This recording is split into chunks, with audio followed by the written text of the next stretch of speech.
Ang kwentong ito ay hango sa totoong buhay.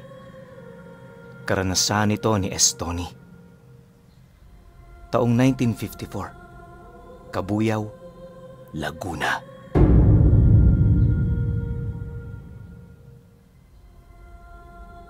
Magmula noong humiwalay si Estoni sa mga magulang niya, bihira na lamang niya yung makita.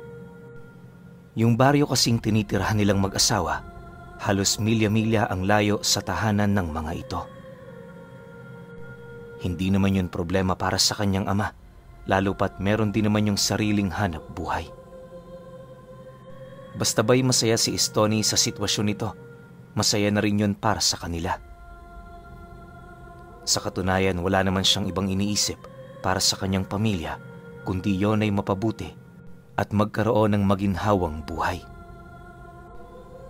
Upang maisakatuparan ito, tuwing nag-aani sila doon sa sakahan, pinapadalhan niya yon ng ilang sako ng kopra, kalakip ang liham ng pasasalamat at pangungulila. Sa loob ng ilang taon, nagpatuloy ang ganoong gawain ni Estoni, subalit kahit isang liham na nanggagaling sa mga magulang niya, wala siyang natanggap. Di naman niya yun ipinagtataka, lalo pat alam niya sa kanyang sarili na hindi yon nakapag-aral.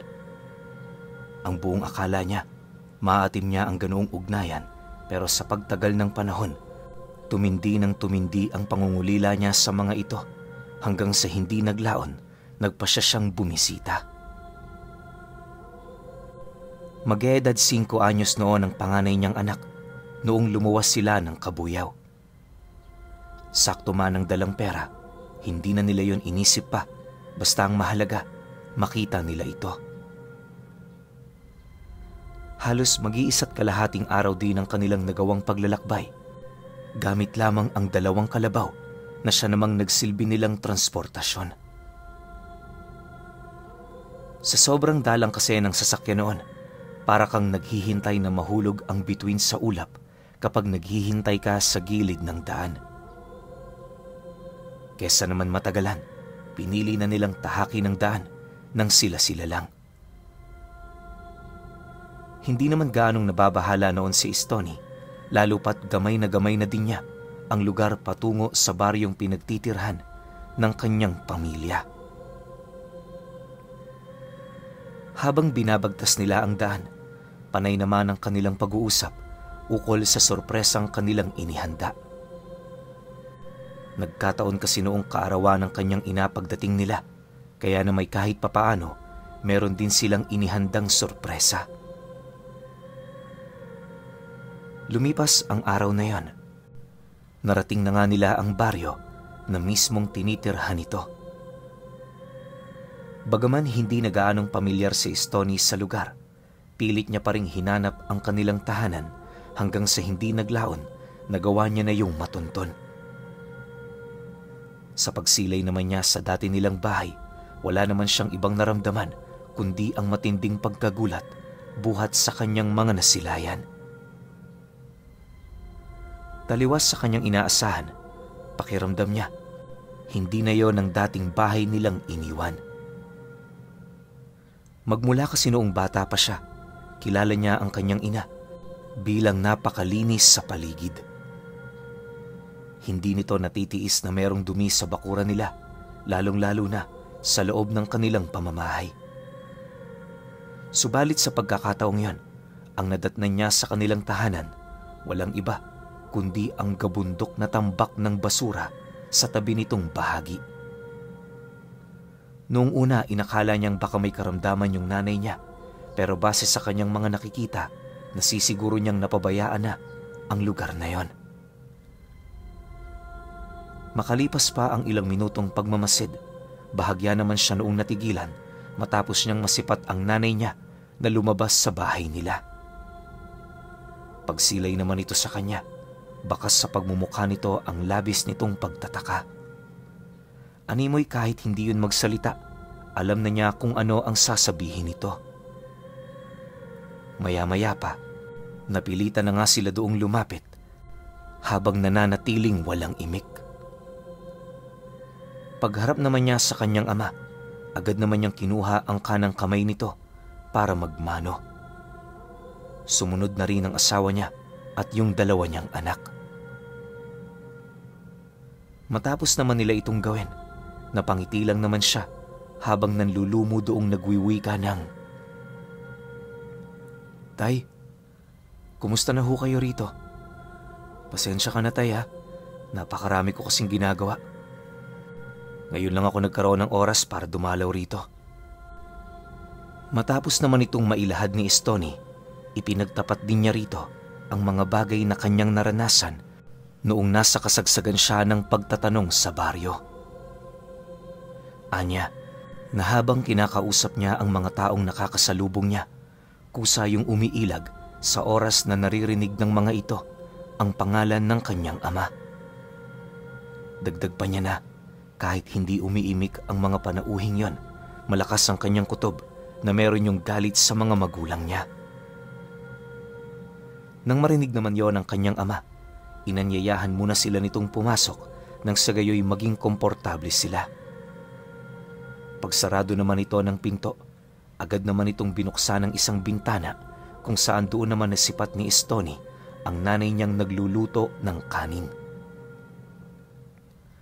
Habang abala yon sa ginagawa nito, pansin naman niyang tila bang wala pa yung kaide-ideya sa kanilang pagdating. Upang makuha naman niya ang atensyon nito, mas lalo niya pang nilakasan ang kanyang boses nang sa gayoy marinig siya ng nanay niya. Pero sa kasamaang palad, nanatili pa rin yung abala sa ginagawa nitong pagluluto. Nang hindi naman matim ni Estoni ang mga nangyayari, agad naman niyang tinanong ang kanyang ama ukol doon. Ngunit pagkarinig naman ito sa kanyang sinabi, napabuntong hininga lang naman yon habang nakayukong sumasagot sa kanya ng, "2 taon ng bulag at bingi ang nanay mo. Hindi ka na niyan maririnig kahit magsisisigaw ka pa rito. Alam mo, Estoni, marami ang nangyari habang wala ka. Sa ngayon, ayos naman kami kahit ganyan siya. Huwag kang mag-alala. Bulag man at walang pandinig ang nanay mo, sigurado ako nararamdaman ka niya." Matapos naman itong makapagsalita, agad din naman yung lumapit sa asawa nito. Pagharap naman ito sa kanya, halos gumuho ang mundo niya nang masipat niya ang nanay niya na nakapikit tapos panay ang pag-amoy sa hangin ukol sa bisita nilang dumating. Di pa man yung nakakalapit sa kanyang harapan, bigla naman yung humagulgol sa pag-iyak habang nagmamadaling lumalapit sa kanya.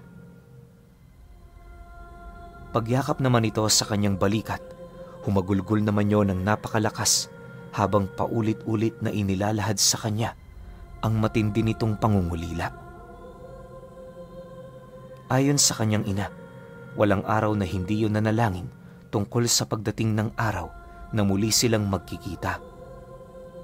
Kahit hirap na rin yun sa buhay, patuloy yung lumalaban alang-alang sa mga apo niya. Dagdag pa nito na labis yung natutuwa gawa ng sa wakas, muli na silang nagkita. Nang marinig naman ni Estoni ang salaysay nito, syempre bilang anak, hindi niya mapigilang humagulgol sa pag-iyak.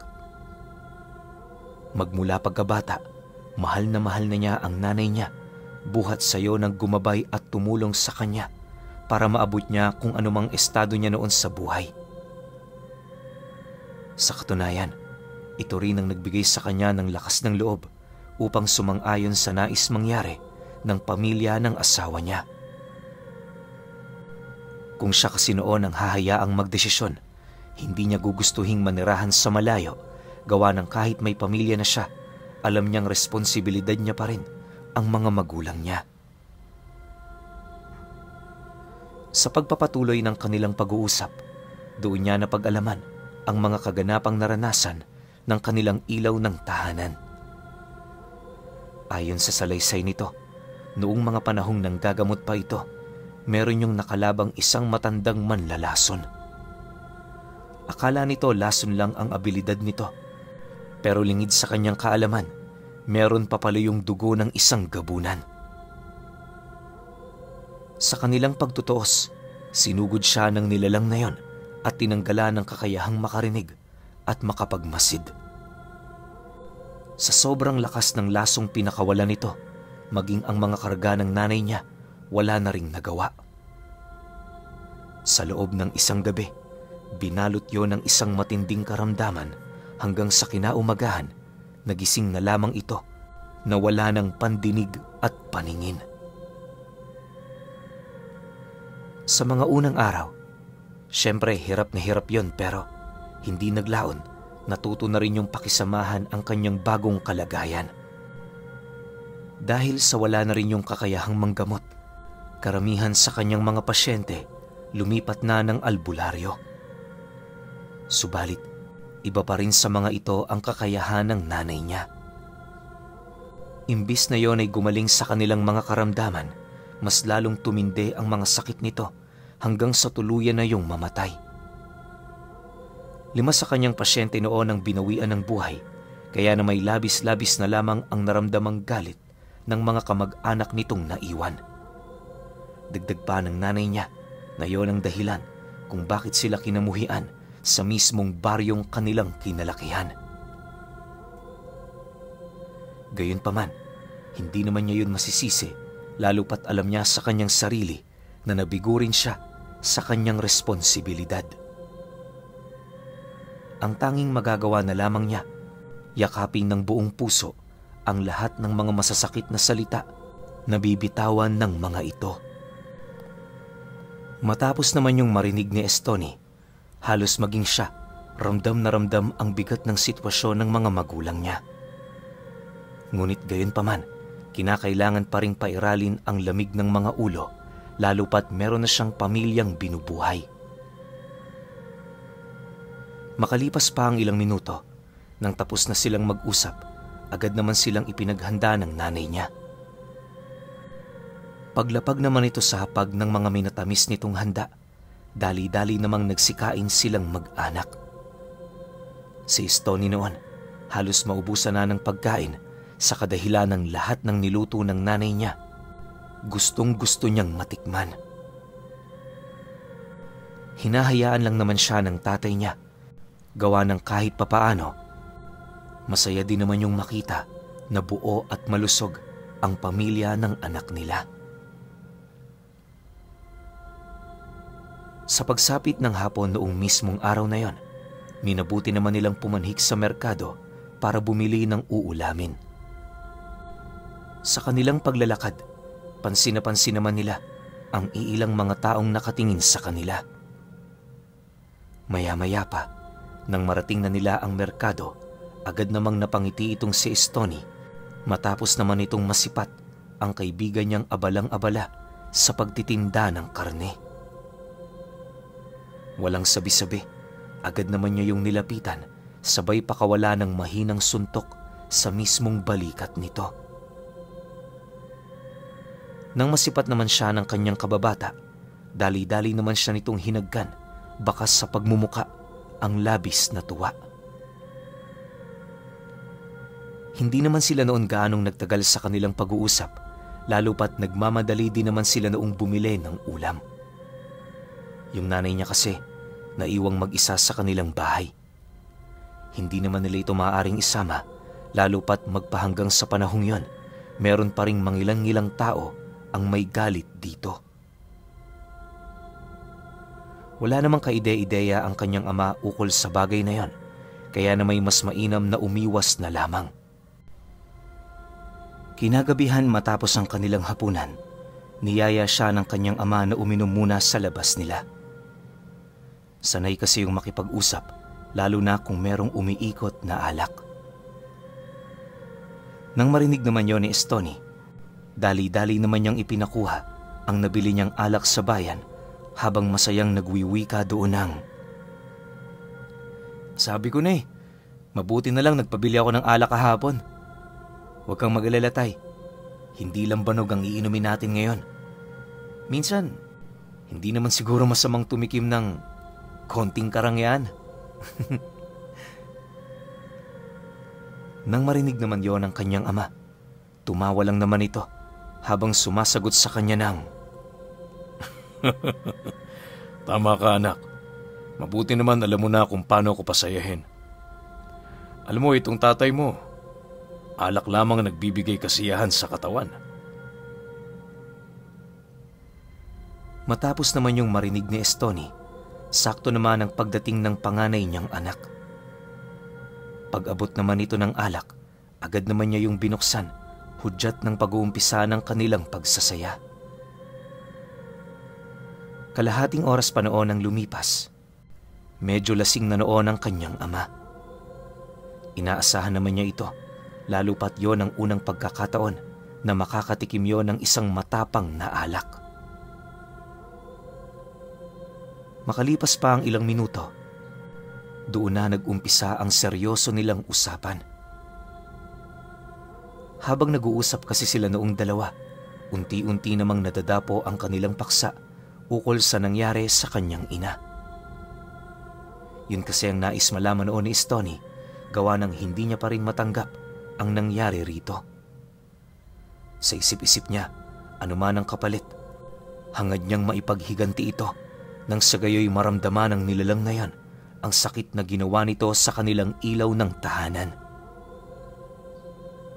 Bagaman alam niyang mali ang ganoong pag-iisip, wala siyang pagpipilian sa kadahilan ng yon ang sinisigaw ng kanyang puso. Maya-maya pa, nang mailahad naman ng kanyang ama ang tungkol sa manlalasong matanda, doon na napag-alaman ni Estoni ang bawat detalye ukol sa tinitirhan nito. Base sa salaysay ng kanyang ama, hindi malayo sa kanilang lugar ang tirahan ng matandang yon. Nag-iisa lang din yun sa buhay pero hindi yun dapat na maliitin.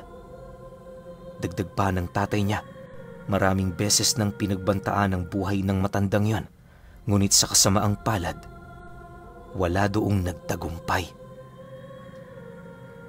Lahat ng mga mersenaryong ipinadala, hindi na nakabalik pa ng buhay. Ultimo ang mga bayarang rebeldeng ipinadala ng mayayamang pamilyang naging biktima nito, naglaho na lang din na parang bula. Ang mas ikinabahala pa noon ng kanyang ama ay yung mga panahong nasaksihan nito kung papaano yun pumatay ng isang albularyo sa kanilang lugar. Kaya hindi ito nadakip ng mga sundalo gawa ng meron yung kakayahang gumaya ng ibang personalidad. Kaya yun nasabi ng tatay niya dahil sa ito mismo ang saksi kung papaano yun magpalit ng pagkakakilanlan. Subalit dahil sa takot at pag-aalala nito, minabuti naman itong magkibit balikat sa kanyang mga nasaksihan. Naniniwala rin siya, walang maniniwala ukol sa mga bagay na sasabihin niya. Nang marinig naman ni Estoni ang naging salaysay ng kanyang ama, mariin naman yung nag-isip ukol sa mga paraan kung papaano yon mapaggantihan. Alam naman niyang makapangyarihan ang manlalason pero hindi yun sapat para sumuko siya. Sa paglipas pa ng mga araw, nanatiling yon ang gumugulo sa isipan niya. Dahil dito, unti-unti na rin siyang nakahanap ng paraan kung papaano yon mapapaslang. Sa isip-isip noon ni Estoni, para mapaslang ang ganoong uri ng nilalang, kinakailangan niyang makakuha ng isang tao na halos kasing lakas din ito. At ang tanging naiisip niya noon ay yung matandang palagi nilang pinagkukonsultahan. Bagaman malayo yon sa lugar ng kanyang mga magulang, nasisiguro niya na mapupuntahan niya ito. Matapos naman yung marinig ng kanyang ama, seryoso naman yung napatitig sa kanya habang pabulong na nagwiwika ng, "Malakas ba yan? Kung hindi, anak, huwag ka nang mangahas. Bistado ko na ang manlalaso na yon. Tsaka marami na yon ditong napatay. Hindi yun basta-bastang matitinag ni inuman." Nang marinig naman ito ni Estoni, napangiti lang naman siya habang sumasagot doon ng, "Huwag kang mag-alala, tay. Hindi ako kumukuha ng tao na alam kong walang kakayahan. Tsaka yung matandang yon, Matagal na yung naghahanap ng katapat. Siguro, silang dalawa talaga ang itinadhanang magkaharap. Matapos naman itong mailahad ni Estoni, agad naman niyang inubos ang natitira nilang alak. Kinabukasan, hindi pa man noon sumasapit ang bukang liwayway. Minabuti na niyang magpaalam sa kanyang asawa nang sa gayoy makabalik na siya sa kanilang lugar. Anya, di naman siya magtatagal doon kung kaya't wala itong dapat na ipag-alala. Dagdag pa niya na ang kanyang gagawin para sa ikabubuti ng kanilang pamilya. Nang marinig naman yon ng kanyang asawa, hindi na ito tumutol sa nais niyang mangyari. Makalipas pa ang ilang minuto, kasalukuyan na niyang tinatahak ang daan, sakay-sakay sa nag-iisang kabayo ng kanyang ama. Hindi naglaon, nang makalayo na siya sa baryo, pilit naman niyang tinahak ang daan na alam niyang magpapadali ng kanyang lakad. Sa pagsapit naman ng 11:00 ng gabi, sakto naman ang pagdating niya sa bahay nila. Bagaman napakadilim na ng buong paligid, minabuti naman niyang dumiretso sa bahay ng matanda. Pagdating niya roon, nadatnan niya yung nasa labas, nakaupo sa tumba-tumba nitong silya habang nananabako. Nang masipat naman ito ang pagdating niya, agad naman yung napatayo, tahimik na naghihintay sa kanyang mga sasabihin. Sa pagharap naman ni Estoni sa matandang yon, walang pagdadalawang isip naman niyang inilahad dito ang kanyang mga hinaing. Nang marinig naman ito ng albularyo, walang pagdadalawang isip naman yung sumang-ayon sa nais niyang mangyari. Siguraduhin mo lang na malakas yan, para naman hindi masayang ang oras ko. Kailan ba tayo babalik doon, iho? Tanong ng albularyo sa kanya.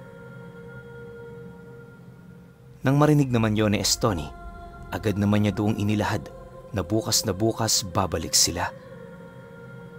Aminado kasi siyang hindi na sila makakalakbay sa ganoong oras, lalo na't pagod na pagod ang hiniram niyang kabayo.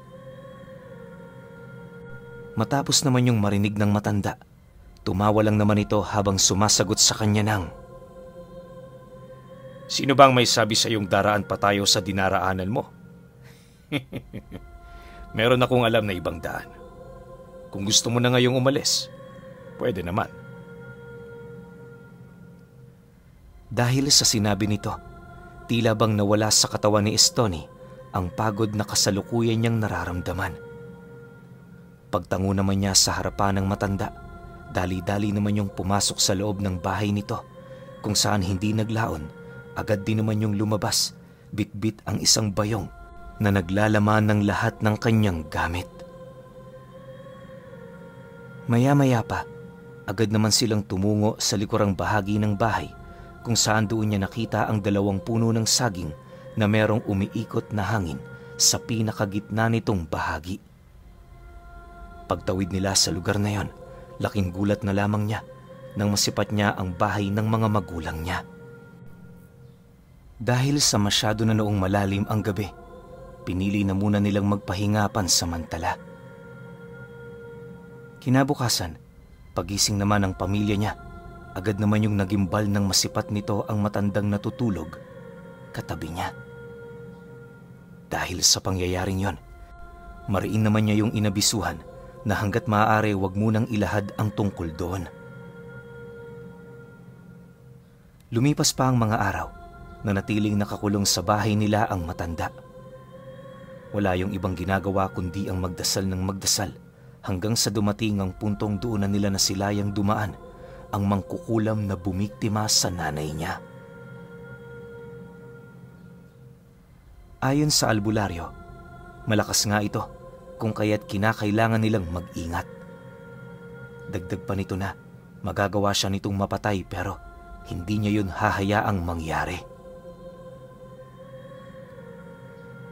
Matapos naman itong marinig ni Estoni, wala naman siyang nagawa kundi ang ipaubaya sa matandang yon ang kanilang mga buhay. Sa isip-isip niya, kung sakali mang matalo yon ng manlalason, paniguradong yun na rin ang magiging katapusan nila. Isang gabi, habang nagpapahinga na silang lahat, bigla naman noong napabalikwas ng higaan itong si Estoni matapos naman itong maramdaman ang pag-uga ng kanilang bahay. Pagbangon naman niya, inakala niyang lindo lang ito, pero maya-maya pa muli na naman yung naulit. Sinundan pa yon ng sinundan ng malalakas na pag-uga hanggang sa tuluyan na siyang nakarinig ng mga kalabog sa labas. Pagsilip naman niya sa siwang ng kanilang bahay, laking gulat na lamang niya nang masipat niya ang isang dambuhalang pusa na dahan-dahan namang binabalata ng buhay ng albularyo. Sa likurang bahagi ng nilalang na yan, doon bumungad sa kanya ang manlalasong nakatayo, galit na nagmamasid dito. Pagkapas lang naman ng matandang yon sa alaga nitong nilalang, mabilis naman yung sumugod at kasabay nito ang pagpapalit nito ng anyo. Dahil sa ipinamalas na lakas ng dalawa, halos umabot sa kalahating oras ang nangyaring pagbubuno. Sa pagpapatuloy naman ng kanyang pagmamasid, wala naman siyang ibang napansin maliban sa pagiging lamang ng albularyong hiningian niya ng tulong. Hindi naglaon, doon na ito nagkaroon ng pagkakataon upang bigyan ng isang matinding pinsala sa katawan ang manlalason. Pag-unday nito ng saksak sa may bandang tiyan, dali-dali naman yung napaatras, subalit bago pa man ito makalayo, bigla din naman yung bumagsak sa lupa, buhat sa matinding panghihina. Pagsilay naman ito sa albularyo, napangisi lang naman ito, kung kaya't ang ginawa noon ng matanda, mabilis na pinutol ang kaliwa nitong braso. Alam ng albularyong may lason ang dugo ng nilalang ngayon, kung kaya't bago pa man siya nito maapektuhan, kinakailangan na niyang isakripisyo ang parte ng kanyang katawan na nalapatan nito. Matapos naman niya yung gawin, bigla namang umatungal ng malakas ang gabunang yon, subalit ng akmang susunggab pa yon sa kanya, napansin naman nito ang unti-unting pagkaagnas ng kanyang buong katawan. Maya-maya pa, nang tuluyan ng mabura ang pag-iral nito sa mundo, galit na galit naman yung nagwika sa albularyo ng, "Sa susunod na buhay, ako naman ang papatay sa'yo." Kasabay ng pagbitaw nito ng huling kataga, sa isang kisap mata, naglaho yon na parang bula. Matapos ang mga pangyayari, agad namang napaupo sa tabi ang matanda, naghahabol ng hininga nito. Pagsilay naman doon ni Estoni, dali-dali naman niya yung nilapitan para tulungan. Magmula noong nangyari ang insidente, naging katuwang na din siya ng matanda sa panggagamot nito. Yung mga magulang niya, sa bahay na din ng albularyo tumira, pagpapakita ng kanilang utang na loob. Ilang taon pa man noon ang lumipas, itinuring na nila Estoni na kapamilya ang matandang yon. Pero alam niyo pinuno, sa lahat ng kanyang karanasan, ang hinding-hindi niya malilimutan ay yung nasaksihan niyang duelo sa pagitan ng gabunang manlalason at yung kakilala niyang albularyong naghahanap ng katapat.